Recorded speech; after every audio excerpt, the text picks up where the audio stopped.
আচ্ছা, একবার ভেবে দেখেছেন কি হতো যদি আমাদের মানুষের সালোক সংশ্লেষণ করার ক্ষমতা থাকত? মানে গাছের মতো করে যদি আমরা শুধু সূর্যের আলো থেকেই সরাসরি শক্তি পেতাম। চলুন এই অবাক করা ধারণাটার গভীরে যাওয়া যাক। একবার শুধু কল্পনা করুন তো, খাবার দাবারের কোনো চিন্তাই নেই। শরীর তার যা কিছু শক্তি দরকার সবটাই পেয়ে যাচ্ছে সরাসরি সূর্যের আলো থেকে। ভাবা যায় এই একটা পরিবর্তন আমাদের পুরো পৃথিবীকে ঠিক কতটা বদলে দিতে পারত? চলুন সেটাই আজ আমরা দেখব। তো চলো প্রথমে এই কল্পনার সবচেয়ে দারুণ দিকটা নিয়ে ভাবা যাক। এমন একটা পৃথিবীর কথা যেখানে ক্ষুধা বলে আর কিছুই নেই, কারণ সবাই সূর্যের আলোতেই নিজেদের টিকিয়ে রাখতে পারে। কোনো চাষবাস নেই, খাবারের জন্য কোনো চিন্তা নেই। আমাদের প্রতিদিনের জীবন থেকে খাদ্যের ব্যাপারটা পুরোপুরি মুছে যেত। শুধু একটু রোদ পোহালেই হয়ে যেত। সত্যি এক অসাধারণ কল্পনা, তাই না? কিন্তু এই স্বপ্নটা তো আর এমনি এমনি সত্যি হবে না, তাই না? আগে তো বুঝতে হবে গাছেরা আসলে কিভাবে এই অবিশ্বাস্য কাজটা করে। চলুন প্রকৃতির এই সোলার প্যানেলের পেছনের বিজ্ঞানটা একটু সহজ করে জেনে নিই।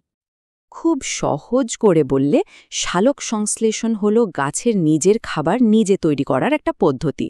ওরা সূর্যের আলোর শক্তিকে ব্যবহার করে জল আর বাতাস থেকে নেওয়া কার্বন ডাইঅক্সাইডকে নিজেদের জন্য শক্তিতে খাবারে পরিণত করে। পুরো ব্যাপারটা আসলে 4টা সহজ ধাপে হয়। গাছরা প্রথমে তাদের শিকড় দিয়ে জল আর পাতা দিয়ে সূর্যের আলো টেনে নেয়। এরপর বাতাস থেকে নেয় কার্বন ডাইঅক্সাইড। এই 3টা জিনিস একসাথে মিলে তৈরি হয় গ্লুকোজ, যেটা ওদের শক্তি যোগায়। আর এই পুরো প্রক্রিয়া শেষে ওরা অক্সিজেন বাতাসে ছেড়ে দেয়, যেটা ছাড়া আমরা আবার এক মুহূর্ত চলতে পারি না। এখন আসল প্রশ্ন হলো, মানুষ কেন এটা করতে পারে না? কিন্তু এখানে আমাদের এই সুন্দর স্বপ্নটা বাস্তবের কঠিন দেয়ালে এসে ধাক্কা খায়। এর পেছনে বেশ কিছু বড়সড় বৈজ্ঞানিক বাধা আছে। পার্থক্যটা দেখুন, আকাশ আর পাতালের মতো। গাছের মূল লক্ষ্য হলো শুধু টিকে থাকা আর বেড়ে ওঠা, তাই ওদের শক্তির প্রয়োজনও অনেক কম। আর অন্যদিকে আমাদের মানুষের ব্রেন চালানো থেকে শুরু করে হাঁটা চলার জন্য প্রচুর বিপুল পরিমাণ শক্তির দরকার হয়। তাছাড়া গাছের হাজার হাজার পাতার বিশাল ক্ষেত্রফলের তুলনায় আমাদের ত্বকের ক্ষেত্রফল তো কিছুই না। আর সবচেয়ে বড় কথা হলো, আমাদের শরীরে ক্লোরোপ্লাস্টই নেই, যেটা ছাড়া সালোক সংশ্লেষণ সম্ভবই না। আর এই বিপুল শক্তির চাহিদাই হলো আসল সমস্যা। আমাদের শরীরটা একটা হাই পারফরমেন্স ইঞ্জিনের মতো, যার জন্য প্রচুর জ্বালানি দরকার। শুধু সূর্যের আলো দিয়ে সেই চাহিদা মেটানো প্রায় অসম্ভব একটা ব্যাপার। এখন যে তথ্যটা দেব সেটা শোনার জন্য তৈরি হন। যদি কোনো জাদু বলে আমাদের পুরো শরীরের চামড়া সালোক সংশ্লেষণ করতে পারত, তাহলেও আমরা আমাদের প্রতিদিনের চাহিদার মাত্র 1% শক্তি পেতাম। হ্যাঁ, ঠিকই শুনেছেন, মাত্র 1%। বাকি 99%-এর জন্য কিন্তু আমাদের সেই খেতেই হতো। কিন্তু চলুন বিজ্ঞানের এই বাধাগুলো এক মুহূর্তের জন্য ভুলে যাই। ভাবি যে আমরা কোনোভাবে এটা সম্ভব করে ফেলেছি। তাহলে আমাদের সমাজটা কিভাবে বদলে যেত? এর ভালো দিকগুলো কি কি হতে পারত? এর সবচেয়ে বড় সুবিধা হতো, পৃথিবী থেকে ক্ষুধা জিনিসটাই চিরদিনের জন্য চলে যেত। কৃষিকাজের জন্য পরিবেশের যে বিশাল ক্ষতি হয় সেটাও আর হতো না। আমাদের সমাজ, অর্থনীতি, প্রতিদিনের জীবনযাত্রা, এক কথায় সবকিছুই আমূল বদলে যেত।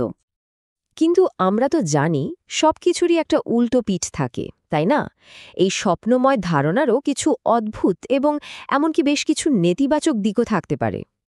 প্রথমত, সালোক সংশ্লেষণের জন্য জরুরি ক্লোরোফিলের কারণে আমাদের সবার গায়ের রং হয়ে যেত সবুজ। দ্বিতীয়ত, যথেষ্ট শক্তি পাওয়ার জন্য আমাদের দিনের বেশিরভাগ সময় কড়া রোদে কাটাতে হতো। আর একবার ভাবুন তো, যারা উঁচু দালানে বা মেঘলা আবহাওয়ার দেশে থাকে তাদের কি হবে? সূর্যের আলো নিয়েই হয়তো নতুন এক ধরনের সামাজিক বৈষম্য তৈরি হয়ে যেত।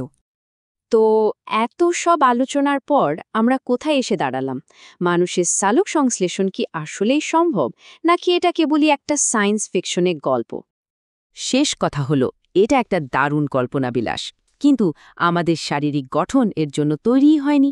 প্রকৃতির খাদ্য শৃঙ্খলে আমাদের ভূমিকা হলো ভোক্তা বা কনজিউমারের, উৎপাদক বা প্রডিউসারের নয়। সোজা কথায়, আমাদের শরীর শক্তি গ্রহণ করার জন্য তৈরি হয়েছে, তৈরি করার জন্য নয়। যদিও মানুষের পক্ষে সালোক সংশ্লেষণ করা সম্ভব না, এই আলোচনাটা কিন্তু এখানেই শেষ নয়। এটা আমাদের জন্য একটা বড় প্রশ্ন রেখে যায়। গাছেরা যেভাবে সূর্যের শক্তিকে এত দক্ষতার সাথে কাজে লাগায়, তা থেকে আমরা কি আমাদের প্রযুক্তির জন্য কোনো অনুপ্রেরণা নিতে পারি? হয়তো আরও উন্নত সোলার প্যানেল বা কৃত্রিম জ্বালানি তৈরির মধ্যেই লুকিয়ে আছে আমাদের ভবিষ্যৎ শক্তির সমাধান।